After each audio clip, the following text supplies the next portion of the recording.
আজ 5 বছর পর আমার স্বামী দেশে ফিরেছেন। বাসার সবাই অনেক খুশি ছিল, কিন্তু আমি একদমই খুশি ছিলাম না। কেন খুশি ছিলাম না সেটা একটু পরেই বলতেছি। হঠাৎ করে আমার স্বামী আমার দিকে তাকিয়ে বলে, কি ব্যাপার, তোমার কি মন খারাপ নাকি অন্য কিছু হয়েছে, আমাকে বলো। আমি তখন বললাম, আমার কোনো সমস্যা না, তুমি রেস্ট নাও, আমি একটু পরে আসতেছি।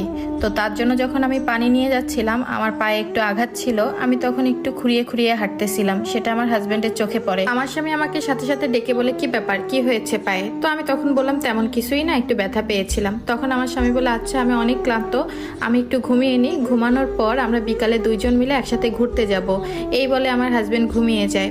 সে ঠিক 3-4 ঘন্টা পর উঠে আমাকে বলে যে, তুমি সুন্দর একটা নীল শাড়ি পরো, আমার সাথে ঘুরতে বেরো হবা, সাথে সুন্দর সুন্দর গহনাও পরবা। আমি তখন একটু হেসেই উত্তর দিলাম, আমি এসব কোথায় পাবো? আমার তো হাতে গোনা 2-3টা শাড়ি আর 2-3টা জামা আছে, যে জামাগুলো আমি সবসময় বাসায় পরি। আমার স্বামী তখন চেঁচিয়ে বলল, মজা করো না আমার সাথে, যেটা বলেছি সেটা করো। আমিও তাকে জবাব দিলাম, কেন মজা করতে যাব তোমার সাথে? যা সত্যি তাই বলেছি, আমার এর থেকে বেশি আর কিছুই নাই। তখন আমার স্বামী বলে ওঠে, আমি তো তোমাকে 5-6 মাস পর পর তোমার পছন্দের শাড়ি কেনার জন্য মায়ের কাছে টাকা পাঠাই, প্রতি মাসে তোমাকে 2000 টাকা করে দিয়ে এক্সট্রা ভাবে। এছাড়াও এই তো গত 2 মাস আগে তোমার জন্য 1 লক্ষ টাকা পাঠিয়েছিলাম তোমার স্বর্ণের গয়না বানানোর জন্য। এসব কোথায় গেল? আমি একটু বিরক্ত হয়েই বললাম যে, আমার এসব কিছুই নাই, আমি যেতে পারবো না। তখন আমার স্বামী বলে, ফোন দিলে তো ঠিকই বলতা যে তোমার সবকিছুই আছে, এসব এখন কোথায় গেল?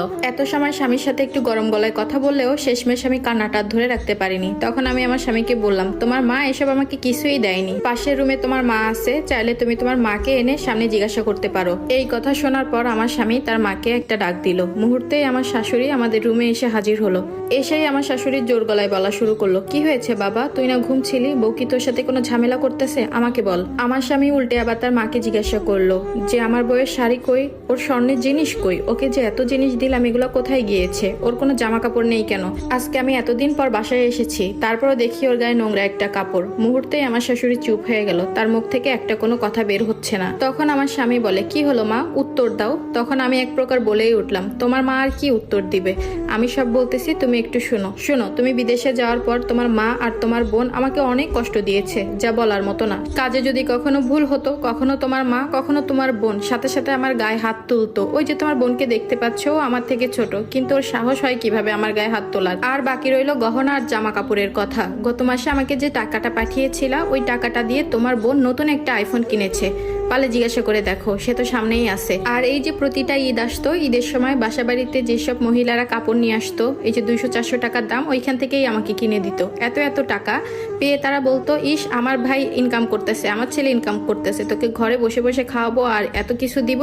পারলে তারা দুইজন এখন সামনে আছে, তাদের কাছ থেকে একটু শুনে না। আর তুমি জানতে চেয়েছিলে না যে আমার পায়ে